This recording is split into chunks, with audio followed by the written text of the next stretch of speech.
بسم الله الرحمن الرحيم. الحمد لله نحمده ونستعينه ونستغفره ونؤمن به ونتوكل عليه ونعوذ بالله من شرور أنفسنا ومن سيئات أعمالنا.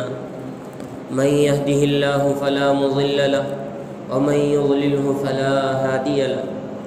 ونشهد أن لا إله إلا الله وحده لا شريك له ونشهد أن سيدنا ونبينا ومولانا محمدا عبده ورسوله الذي أرسل بالحق بشيرا ونذيرا وداعيا إلى الله بإذنه وسراجا منيرا. فقد قال الله تبارك وتعالى في القرآن المجيد والفرقان الحميد: يا أيها النبي حسبك الله ومن اتبعك من المؤمنين. صدق الله العظيم. وقال النبي الحبيب صلى الله عليه وسلم: أشد الناس بلاء الأنبياء ثم الأمثل فالأمثل، أو كما قال عليه الصلاة والتسليم. وقال النبي الحبيب صلى الله عليه وسلم في رواية آخر: اللهم أعز الإسلام بأحد الرجلين عمرو بن هشام أو بعمر بن الخطاب، أو كما قال عليه الصلاة والتسليم. سبحان ربك رب العزة عما يصفون وسلام على المرسلين والحمد لله رب العالمين. اللهم صل على سيدنا محمد وعلى آل سيدنا محمد وبارك وسلم. اللهم صل على سيدنا محمد وعلى آل سيدنا محمد وبارك وسلم. اللهم صل على سيدنا محمد وعلى آل سيدنا محمد وبارك وسلم.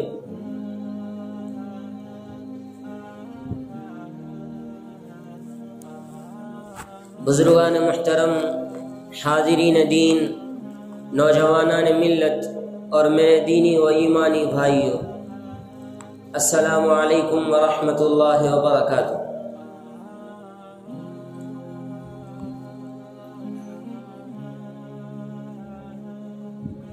تاجدار انبیاء،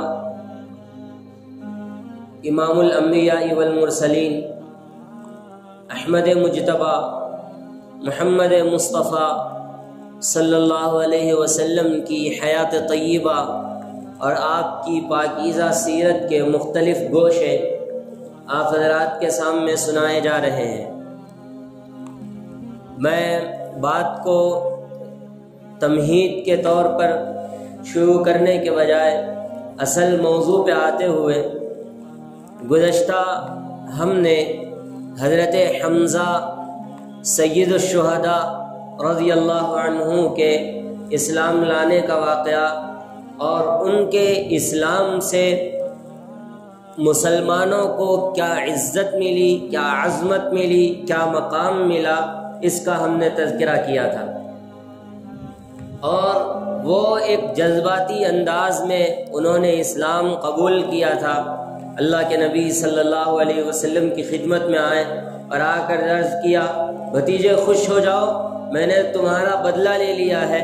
ابو جہل کے سر پہ میں نے ایسا نیزہ مارا ہے کہ اس کے سر سے خون بہنے لگا ہے، اور میں نے یہ بھی کہہ دیا ہے کہ اگر آج کی بات تم محمد پر ظلم و ستم کرو گے، محمد پر ہاتھ اٹھاؤ گے، میں تمہاری جان کا دشمن بن جاؤں گا، تمہیں قتل کر دوں گا۔ یہ میں کہہ کے آیا ہوں، میں نے آپ کا بدلہ لے لیا ہے، بھتیجے تم خوش ہو جاؤ۔ اللہ کے نبی صلی اللہ علیہ وسلم کے سامنے آ کر حضرت حمزہ نے اس طرح سے پیش کیا۔ آپ صلی اللہ علیہ وسلم نے فرمایا: میری خوشی تو اس میں نہیں ہے کہ تم بدلہ لو، میری خوشی تو اس بات میں نہیں ہے کہ اس نے نیزہ مجھے مارا تو تم نے بھی اس کو نیزہ مارا، میں اس سے خوش نہیں ہوں گا۔ تو حضرت حمزہ نے سوال کیا کہ آخر کس چیز پر آپ خوش ہوں گے، کیوں خوش ہوں گے، کب خوش ہوں گے؟ اللہ کے نبی صلی اللہ علیہ وسلم نے فرمایا: اس وقت مجھے حقیقی معنوں میں خوشی حاصل ہوگی جب تم میرے لائے ہوئے دین پر قائم ہو جاؤ گے، میرے دین لائے ہوئے دین پر عمل کرنا شروع کر دو گے، میرے لائے ہوئے کلمے کو اپنا لو گے، لا الہ الا اللہ محمد الرسول اللہ کا اقرار کر لو گے، تب مجھے حقیقی خوشی حاصل ہوگی۔ یہ کہنا تھا حضرت حمزہ رضی اللہ عنہ دامن اسلام میں آ جاتے ہیں اور پوری صداقت کے ساتھ اعلان کرتے ہیں، لا الہ الا اللہ اشہد ان لا الہ الا اللہ، میں گواہی دیتا ہوں کہ اللہ ایک ہے، اشہد ان محمدًا عبدہ ورسولہ، اور میں گواہی دیتا ہوں کہ محمد صلی اللہ علیہ وسلم اللہ کے بندے اور اس کے رسول ہیں۔ آپ کے اسلام میں آنے کے بعد مسلمانوں کو ایک طرح سے بہت مدد مل گئی۔ آپ کے اسلام میں آنے کے بعد ایک رعب اور ایک دبدبہ مسلمانوں کے ساتھ قائم ہو گیا، کیونکہ حضرت حمزہ بڑے جری صحابہ کرام میں سے تھے، بڑی طاقت اور قوت کے مالک تھے، اور پھر احد کے میدان میں حضرت حمزہ کی شہادت ہوتی ہے۔ سید الشہداء کا لقب اللہ تعالیٰ ان کو حضور اقدس صلی اللہ علیہ وسلم ان کو عطا فرماتے ہیں، کہتے ہیں حمزہ اسد اللہ و اسد رسول، حمزہ اللہ کے بھی شیر ہیں اور اللہ کے رسول کے بھی شیر ہیں۔ ہر وقت میں انہوں نے رسول اللہ صلی اللہ علیہ وسلم کی حمایت کی تھی، حضور اقدس صلی اللہ علیہ وسلم کی جانثاری میں اپنا سب کچھ قربان کر دیا تھا۔ حضرت حمزہ اسلام لائے اور اس کے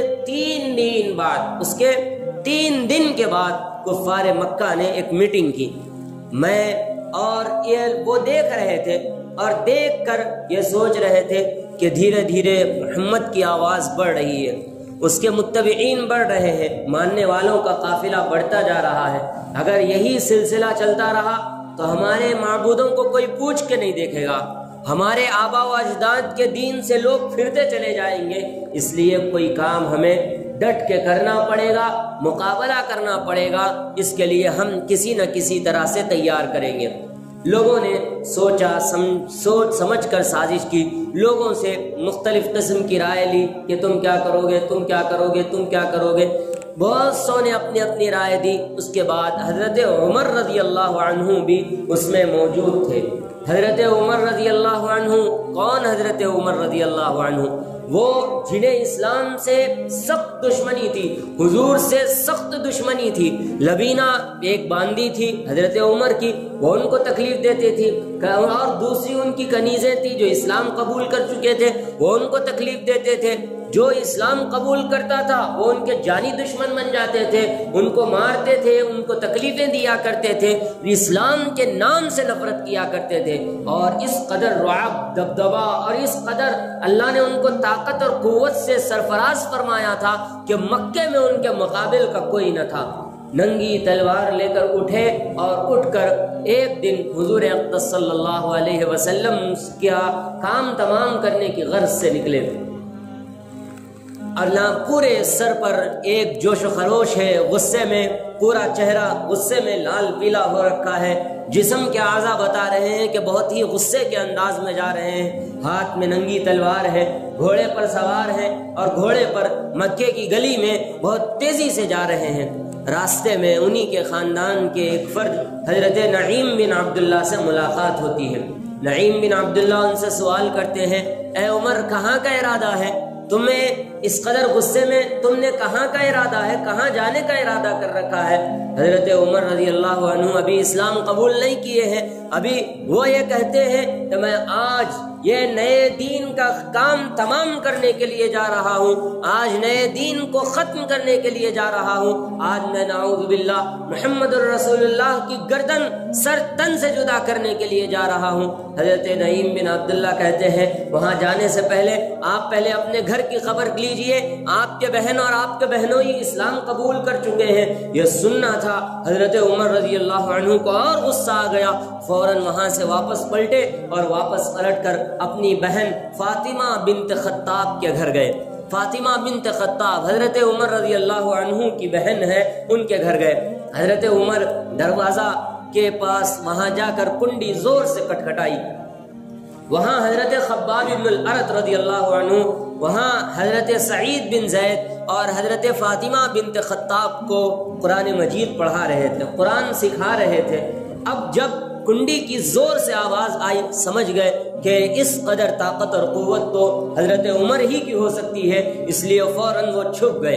حضرت خباب رضی اللہ تعالی عنہ حضرت عمر کے انتقام سے بچنے کے لیے چھپ گئے۔ بہن نے دروازہ کھولا اور دروازہ کھول کر پوچھا کہ دروازہ کھولتے ہی حضرت عمر سامنے آئے اور سامنے آ کر پوچھا، کیا تو اپنے دین سے پھر گئی ہے؟ کیا تو اپنے آبا و اجداد کے دین سے پھر گئی ہے؟ کیا تو نے دین حق کو، دین اسلام کو، محمد کے لائے ہوئے دین کو قبول کر لیا ہے؟ تو حضرت فاطمہ خاموش رہتی ہے۔ پھر وہاں سے آگے بڑھتے ہیں تو اپنے ان کے جو بہنوئی ہیں سعید بن زید، ان کو پکڑ کر مارتے ہیں، ان پر جھپٹتے ہیں اور ان کے اوپر مارتے ہیں اور ظلم و ستم کرتے ہیں، بہت زیادہ مار کر لہو لہان کر دیتے ہیں۔ اتنے میں بہن ان کو بچانے کے لیے آتی ہے تو بہن کو زور سے اپنے ہاتھ سے بہن کے چہرے پر مارتے ہیں، اس قدر مارتے ہیں کہ ان کے کان کی بالی کا جو حصہ ہے اس حصے میں جو سوراخ ہوتا ہے وہاں پھٹ جاتا ہے، وہاں سے خون بہنے لگتا ہے، پورا کا پورا چہرہ لہو لہان ہو جاتا ہے۔ یہ دیکھ کر وہ بھی تو خطاب کی بیٹی تھی، وہ کہتی ہے، اے عمر خوب سن لو، خوب سن لو، خوب سن لو، اچھی طرح سن لو، تم ہمیں جان سے مار دو، تم جو چاہے کر سکتے ہو کر لو، ہم اب دین حق سے پھر نہیں سکتے، ہم محمد کے لائے ہوئے دین کو نہیں چھوڑ سکتے۔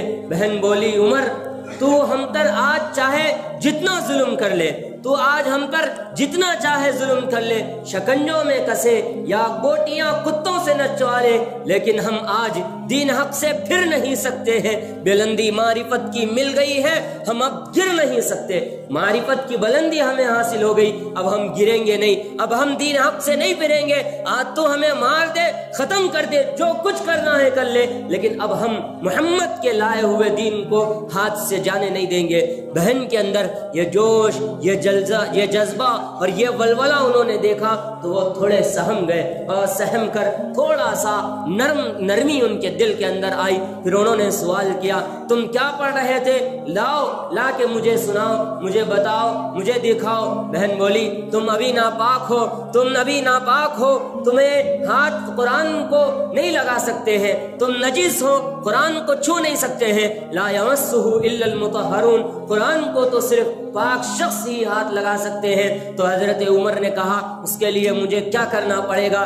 تو اس کے بعد حضرت فاطمہ ان کا ہاتھ دھلاتی ہیں، ان کو وضو کراتی ہے، اور وضو کرا کر جب ان کے ہاتھ میں قرآن مجید دیا جاتا ہے، قرآن مجید کی سورہ طٰہٰ کی ابتدائی آیات سامنے ہوتی ہیں، طٰہٰ ما انزلنا علیک القرآن لتشقى الا تذکرۃ لمن یخشی تنزیلا ممن خلق الارض والسماوات العلی الرحمن علی العرش استوى له ما في السماوات وما في الارض وما بينهما وما تحت الثرى وإن تجهر بالقول فإنه يعلم السر وأخفى الله لا إله إلا هو له الأسماء الحسنى۔ یہ آیات وہاں اس صفحے پر، اس کاغذ پر لکھی ہوتی ہیں، اور لکھنے کے بعد یہ پڑھ رہے ہیں۔ حضرت عمر زار و قطار، ان کی آنکھ سے آنسو جاری ہو جاتے ہیں کہ یہ وہ کلام ہے جس کلام کے اندر معنویت ہے، جس کلام کے اندر جادوئی اثر ہے، جس کلام کے اندر سحر انگیزی ہے۔ یہ دیکھ کر ان کی آنکھوں سے آنسو جاری ہو جاتے ہیں۔ اللہ لا الہ الا ہو لہ الاسماء الحسنى، یہاں تک پہنچتے ہیں بے اختیار حضرت عمر رضی اللہ تعالی عنہ گواہی دینے لگتے ہیں، اشہد ان لا الہ الا اللہ واشہد ان محمدا عبدہ ورسولہ۔ یہ کلمے کی آواز سن کر حضرت خباب باہر آتے ہیں۔ خباب باہر آ کر اطلاع دیتے ہیں، مبارک ہو اے عمر، مبارک ہو اے عمر، تمہارے لیے نبی نے دوشمبے کے دن، پیر کے دن دعا کی تھی، آج بدھ کے دن 7ویں سال میں نبوت کے تم نے اسلام قبول کیا ہے، تم ایمان میں لے آئے ہیں، تم ایمان لے آئے ہیں، محمد الرسول اللہ صلی اللہ علیہ وسلم کی دعا تمہارے حق میں قبول ہو گئی ہے۔ نبی نے دعا کی تھی، اے اللہ اسلام کو عزت عطا فرما۔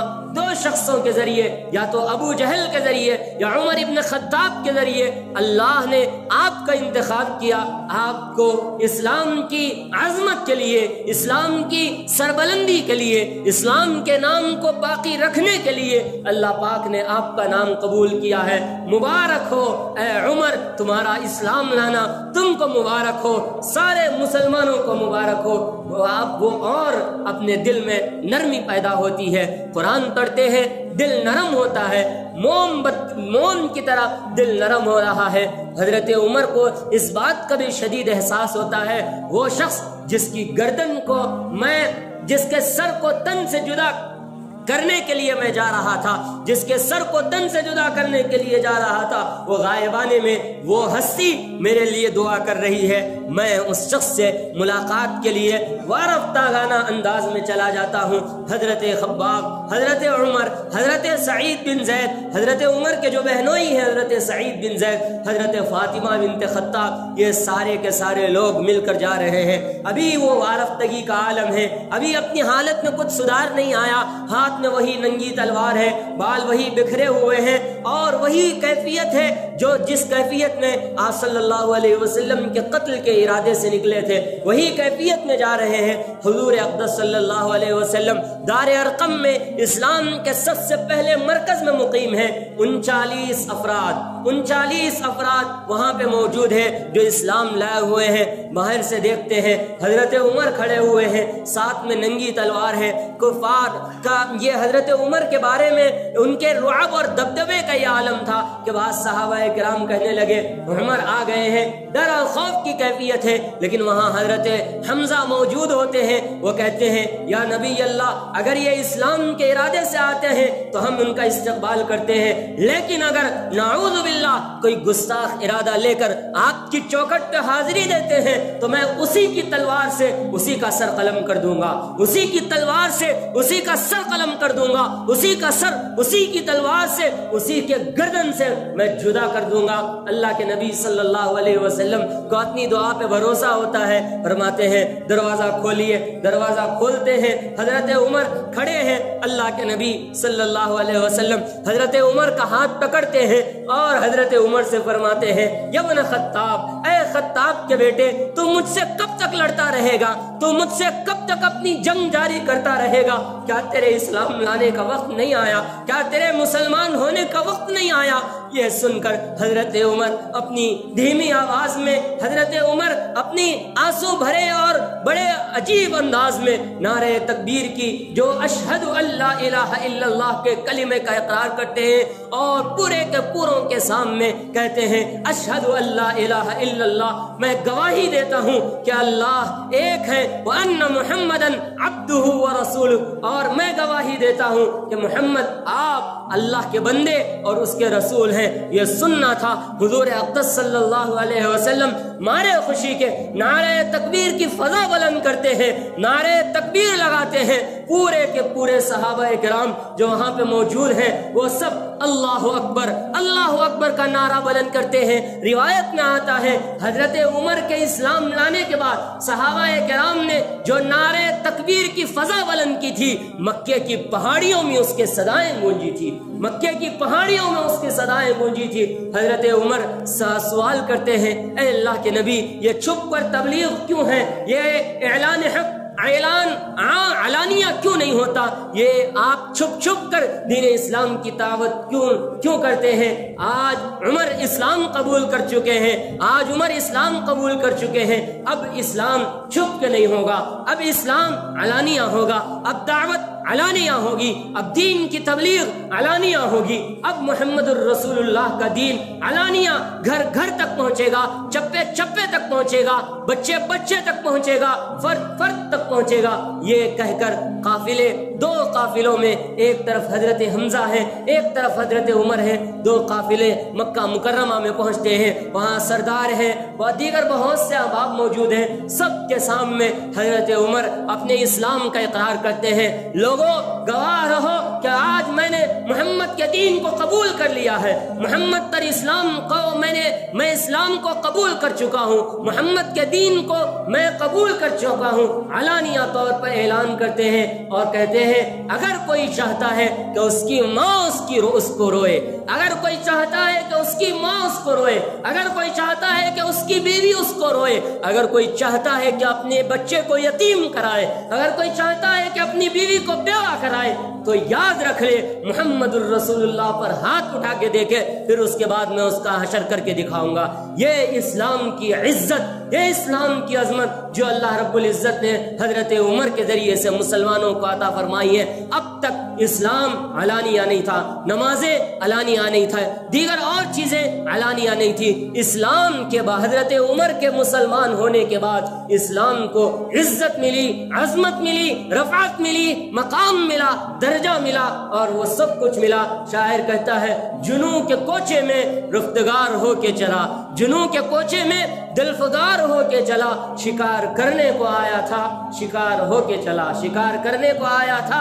حضور کے نعوذ باللہ قتل کرنے کے لیے آئے تھے، لیکن حضور کے دامن میں اسیر ہو کے رہ گئے، حضور کے زلفوں کے اسیر ہو کے رہ گئے۔ یہ نبوت کے 7ویں سال میں حضرت عمر رضی اللہ عنہ اسلام قبول کرتے ہیں۔ یہاں پر اسلام کا قافلہ بڑھ رہا ہے، معزز احباب اسلام میں داخل ہو رہے ہیں، بہادر مکہ کے بہادر اسلام میں داخل ہو رہے ہیں۔ تو اب ان لوگوں نے یہ سوچا کہ اب ہم اسلام کی اس دعوت کو ختم کرنا ہمارے لیے ضروری ہے، اسلام کے اس پیغام کو کچلنا ہمارے لیے ضروری ہے، اس لیے ان کا سوشل بائیکاٹ کیا جائے، ان کا سوشل بائیکاٹ کیا جائے، ان سے لین دین نہ کیا جائے، ان سے تجارت نہ کی جائے، ان سے کوئی معاملہ نہ کیا جائے، ان سے بات نہ کی جائے، ان سے شادی بیاہ نہ کی جائے۔ چنانچہ ایک سوشل بائیکاٹ بنایا گیا، ایک معاہدہ لکھا گیا، اور اس معاہدے کے اندر یہ بات رکھی گئی کہ جو کوئی اسلام قبول کر رہا ہے اور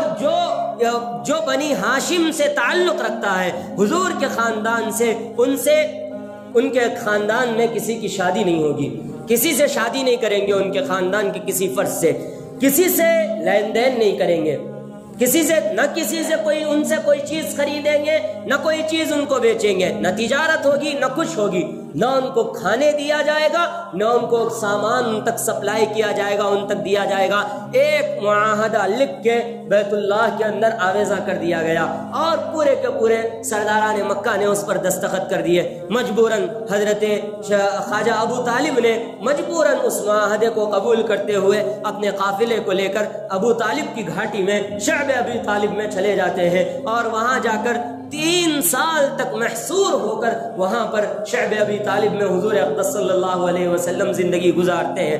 3 سال میں کس قدر مزیتیں، کس قدر تکالیف، کس قدر ظلم کی داستانیں ہوں گی، آپ اندازہ کر لیجئے، آپ تصور میں لائیے۔ 3 سال تک سماجی بائیکاٹ کیا گیا، سوشل بائیکاٹ کیا گیا حضور اقدس صلی اللہ علیہ وسلم کا، آپ کے خاندان کا، تجارت ان سے روک دی گئی، معاملات ان سے روک دیے گئے، شادی بیاہ کے سلسلے ان سے روک دیے گئے، کھانا ان تک نہیں پہنچنے دیا جاتا۔ روایت میں آتا ہے، مورخین لکھتے ہیں، یہ حضور اقدس صلی اللہ علیہ وسلم کی تاریخ کے انتہائی کربناک ایام ہے کہ خاندان بنو ہاشم کے بچے بھوک سے تڑپ رہے ہیں، بل بلا رہے ہیں۔ سعد بن ابی وقاص کہتے ہیں کہ ہم 7ویں دن میں تھے، ہماری انتڑیاں پڑ گئی تھی، ہماری بھوک سے ہم چیختے تھے، چلاتے تھے، ہم اپنے بچوں کو پانی ابال کے پلایا کرتے تھے، ہمارے پاس کھانے کے لیے کھانا نہیں ہوتا تھا، پینے کے لیے پانی نہیں ہوتا تھا، ہم رات کی تنہائی میں اٹھ کر ہم کھانے کے لیے جاتے تھے، اور بازار میں جو سامان بچا ہوا ہے، گرا ہوا ہے، ہم اس کو اٹھا کے لاتے تھے، اور اس کو اٹھا کر لا کر دھو کر اپنے گھر والوں کو کھلایا کرتے تھے، معصوم بچوں کی بھوک کو مٹایا کرتے تھے۔ صحابہ کرام کی ایک روایت میں تو یہ حیرت ناک بات لکھی ہوئی ہے، ایک دن بازار سے ہمیں کچھ نہیں ملا، نہ کھانے کو ملا، نہ پینے کو ملا، ہمارے پاس کچھ نہیں تھا، بازار میں ایک جانور کا چمڑا پڑا ہوا تھا، ہم نے اس چمڑے کو اٹھایا اور وہی چمڑا اپنے پاس لے آئے، اس کو ہم نے آگ پہ بھونا، اور بھون کر ہم اپنے لوگوں میں تقسیم کیے، اور تقسیم کر کے وہ چمڑے کھائے، اور چمڑا کھا کر ہم نے اپنی جان بچائی۔ یہ تاریخ کے وہ کربناک ایام ہیں جو حضور اقدس صلی اللہ علیہ وسلم پر اور آپ کے ماننے والوں پر شعب ابی طالب میں گزر رہے ہیں۔ یاد رکھیے، یہ پیغام ہے، حضور کی زندگی پوری امت کے لیے پیغام ہے۔ ظلم برداشت کیا گیا، تکلیفیں برداشت کی گئی، جیلوں میں ڈالتے، ڈالیے، شعب ابی طالب میں بند کرتے بند کر دیے، گھاٹوں میں بند کرتے بند کر دیجئے، لیکن دین حق سے ہم پھر نہیں سکتے۔ جو دین اللہ نے ہم کو دیا ہے، جو اسلام کے ہم ماننے والے ہیں، اسلام کے ہم علم بردار ہیں، وہ دین ہم کبھی چھوڑ نہیں سکتے۔ یہ پیغام حضور اقدس صلی اللہ علیہ وسلم نے آپ کے صحابہ کرام نے دیا۔ سوچئے 1-2 دن ہم برداشت نہیں کر سکتے۔ لاک ڈاؤن کے زمانے میں ہمارے پاس تو سب کچھ تھا، لیکن ہم برداشت نہیں کر پائے، ہمارا سب کچھ اجڑ گیا۔ حضور اقدس صلی اللہ علیہ وسلم اور خاندان بنو ہاشم 3 سال کی مدت، 3 سال کی لگاتار مدت شعب ابی طالب میں، ابو طالب کی گھاٹی میں قید ہے۔ وہاں کوئی چیز ان کو سروکار نہیں ہے، کوئی چیز نہیں مل رہی ہے۔ اسلام کے نام پر، اس دین کے نام پر اس قدر اذیتیں، اس قدر مظالم، اس قدر تکلیفیں حضور اقدس صلی اللہ علیہ وسلم کو دی جا رہی ہے۔ اے اسلام کے متبعین، اے اسلام کو ماننے والوں، اے اللہ کو ماننے والوں، اے رسول اللہ صلی اللہ علیہ وسلم کے امتیوں، اے رسول اللہ کے پیروکاروں، اگر جانتے ہو کہ اسلام کس قدر مشکلوں، کس قدر اذیتوں، کس قدر تکلیفوں سے تم تک پہنچا ہے، تو یہ آج تمہاری عیش پرستی نہ ہوتی، آج یہ دنیا طلبی نہ ہوتی، آج یہ حب جاہ نہ ہوتا، آج یہ مال و دولت سے اس قدر محبت نہ ہوتی، آج دنیا ہمارے دلوں میں اس قدر رچ بس نہیں گئی ہوتی۔ آج ہم ان حقائق سے ناواقف ہیں، کائنات کے سردار ہیں، امام الانبیاء والمرسلین ہیں، اور اس دین کے لیے اس قدر تکلیفیں دی جا رہی ہے۔ آج ہم مسلمان ہیں، آج ہم حضور کے نام لیوا ہیں، حضور کے امتی ہیں، ہم کلمہ پڑھتے ہیں، ہم سب کچھ اپنے اندر رکھتے ہیں، تو پھر کیوں ہمارے دلوں کے اندر وہ جذبہ، وہ حقیقی معنوں میں حضور سے محبت، وہ دین اسلام کا اصل مقصد اور دین اسلام کی اصل روح ہمارے دلوں میں کیوں نہیں آتی؟ دین اسلام کی اصل روح ہمارے دلوں میں کیوں نہیں آتی؟ ہم دنیا کی محبت کو اپنا سب کچھ کیوں سمجھتے ہیں؟ ہم آخرت کو کیوں فراموش کر چکے ہیں؟ ہم جہنم کو کیوں بھلا بیٹھے ہیں؟ ہم جنت کو کیوں بھلا بیٹھے ہیں؟ ہم ایسے زندگی گزارتے ہیں جیسے ہمیں مرنا نہیں ہے، جیسے ہمیں جواب دینا نہیں ہے، جیسے ہمارے فرشتے نامہ اعمال میں کچھ لکھ نہیں رہے ہیں، جیسے ہماری زندگی بس یوں ہی پیدا کر دی گئی ہے۔ افحسبتم انما خلقناکم عبثا وانکم الینا لا ترجعون، کیا تم یہ سمجھتے ہو کہ تمہیں یوں ہی بیکار پیدا کر دیا گیا ہے اور تمہیں ہمارے پاس دوبارہ آنا نہیں ہے؟ اللہ کے نبی کی سیرت کا یہ پیغام ہے، ساری انسانیت کو پیغام ہے، سارے مسلمانوں کو پیغام ہے کہ اپنا سب کچھ قربان کر دیجئے، دین نہ قربان کیجئے۔ اپنا سب کچھ قربان کر دیجئے، دین نہ قربان کیجئے۔ جذبات کی قربانی دیجئے، خواہشات کی قربانی دیجئے، آل اولاد کی قربانی دیجئے، مال و منال کی قربانی دیجئے، بیوی بچوں کی قربانی دیجئے، لیکن دین کی قربانی نہ دیجئے۔ دین کو قربان نہ کیجئے، دین کو قربان نہ کیجئے، دین کو قربان نہ کیجئے۔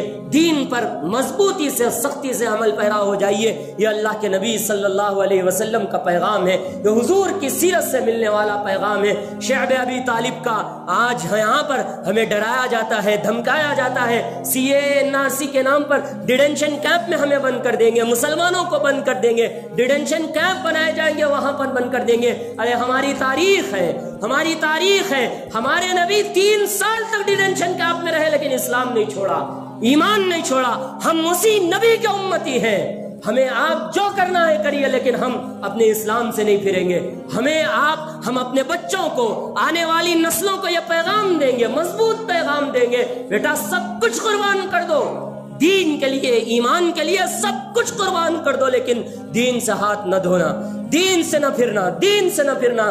آگے آنے والے حالات بہت خطرناک ہیں۔ حضور کی زندگی کو، شعب ابی طالب کے اس واقعے کو اپنی زندگی کا آئینہ بنائیے، اور آئینہ بنا کر زندگی کا لائحہ عمل مرتب کیجئے، اور مرتب کر کے اپنے ایمان پر استقامت کے ساتھ، مضبوطی کے ساتھ جم جائیے۔ اتنا مضبوط ایمان ہونا چاہیے کہ پہاڑ اپنی جگہ سے ہل سکتا ہے، لیکن مومن کا ایمان اس کے دل سے نہ مٹ سکتا ہے، نہ ہل سکتا ہے۔ اللہ پاک ہمارے دلوں کے اندر وہ حقیقی ایمان پیدا فرمائے، حضور اقدس صلی اللہ علیہ وسلم سے سچی محبت عطا فرمائے۔ حضور نے جو پیغام اپنی سیرت سے امت کو دیا ہے، اللہ پاک وہ پیغام اصل معنوں میں ہماری روح تک پہنچائے اور ہمیں اس پر عمل کرنے کی توفیق مرحمت فرمائے۔ آمین یا رب العالمین، وصلی اللہ تعالی علی نبینا الکریم محمد وآلہ وصحبہ اجمعین برحمتک یا ارحم الراحمین، والحمد للہ۔